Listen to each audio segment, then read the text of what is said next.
বালুরঘাটের বিধায়কের বাড়িতে প্রাক্তন কেন্দ্রীয় মন্ত্রী নিশীথ প্রামাণিকের নেতৃত্বে বিজেপির দুই বিধায়ক জানিয়ে বিজেপির ভেতর ও রাজনৈতিক মহলে শুরু হয়েছে গুঞ্জন।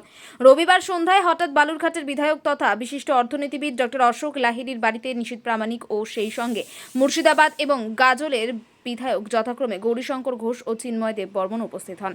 বালুরঘাটের কংগ্রেস ভবন লাগোয়া অশোক লাহিড়ীর বাড়ির অফিসে তারা পৌঁছান এবং বেশ কিছুক্ষণ ধরে বৈঠকও করেছেন। তবে কেন কি কারণে তাদের উপস্থিতি ও বৈঠক সে ব্যাপারে কেউই কোনো মুখ খোলেননি।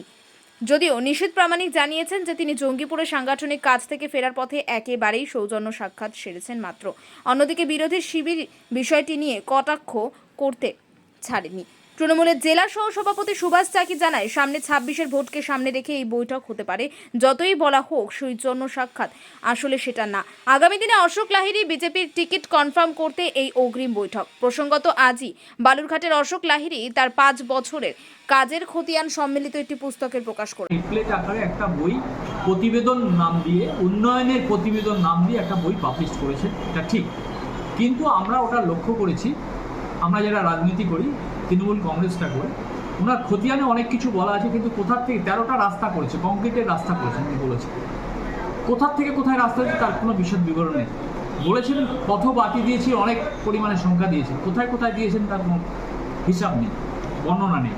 আরও অনেক কিছু বলেছেন, কোথায় জল দিয়েছেন, কোন স্কুলে ক্লাসরুম করার জন্য টাকা দিয়েছেন, এখানে টাকা দিয়েছেন, ওখানে টাকা দিয়েছেন। কিন্তু আজকে যে আসলো এই আশাটা নিয়ে আজকে, এবং এই পরিপ্রেক্ষিতেই আমরা যারা রাজনীতি করি, আমাদের ধারণা যে আগামী দিনে যাতে করে অশোক লাহিড়ী এই বালুরঘাট বিধানসভার বিধায়ক হিসাবে আবার তার পার্টির কাছ থেকে নমিনেশন পায়, তার পার্টির বিরুদ্ধে পার্টিকে একটা চাপে রাখার জন্য কুচবিহার থেকে প্রাক্তন ডেপুটি হোম মিনিস্টার নিশীথ বাবু, এবং মুর্শিদাবাদ থেকে গৌরীশঙ্কর ঘোষ এমএলএ, এবং গাজল থেকে চিন্ময় দেব বর্মন এসেছিলেন, সাক্ষাৎ করে গেছেন। উনি যতই বলুন যে এটা সৌজন্যমূলক সাক্ষাৎকার, আজকে 4 বছরের মধ্যে তারা অশোক বাবুর সঙ্গে সৌজন্যমূলক সাক্ষাৎকার জানেন।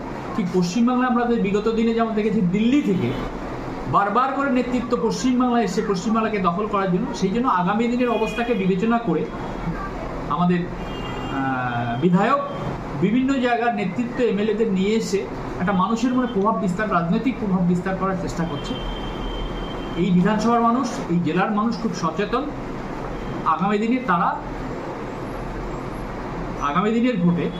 দিনের ভোটে এই আমাদের বিধায়ক মাননীয় অশোক লাহিড়ী মহাশয়কে চাইছে। এটা একেবারেই ঝটিকা খবরের মতন বলতে পারেন যে একেবারে পাশে জঙ্গিপুরে আমাদের একটি সাংগঠনিক সভা ছিল এবং মালদা হয়ে ফিরছিলাম। তো ফেরার পথে শুনলাম যে এখানে সম্মানীয় বিধায়ক শ্রী অশোক লাহিড়ীর যে উন্নয়নের কর্মযজ্ঞ, সেটা একটি ছোট পুস্তিকার আকারে উনি প্রকাশ করছেন। তো ছোট্ট অনুষ্ঠান ছিল, তো সেই সুবাদে ওনার সাথে ওনার মতন একজন ব্যক্তিত্বের সাথে দেখা হওয়ার সুযোগও হলো। যদিও সেটা শুধু কয়েক মিনিটের, 5 মিনিট কিংবা 10 মিনিটের, কিন্তু নিশ্চিতভাবে যে উনি উদ্যোগ নিয়েছেন, আমি বলবো যে সমস্ত যারা আমাদের একেবারে নতুন বিধায়ক রয়েছেন, তরুণ বিধায়ক রয়েছেন, সবাইকে এই উদ্যোগ নেওয়া উচিত। এটা খুবই ভালো উদ্যোগ। নিজেদের যে কাজের খতিয়ান সেটা পুস্তিকার আকারে প্রকাশ করলে সাধারণ মানুষও জানতে পারে যে আমরা সাধারণ মানুষের উদ্দেশ্যে কতটা নিবেদিত প্রাণ। আর নিশ্চিত যেটা আপনাদের ডুয়ার্সের একটা প্রশ্ন করি, দিনের পর দিন চা বাগান বন্ধ হয়ে যাচ্ছে, সরকারের পরিস্থিতি কি দেখতে পাচ্ছেন? এগুলো পরে উত্তর দেবো, এখন একদম সময় কম, আমাদের বেরোতে ট্রেন মিস হয়ে যাচ্ছে। ব্যুরো রিপোর্ট, উত্তরের প্রহরী।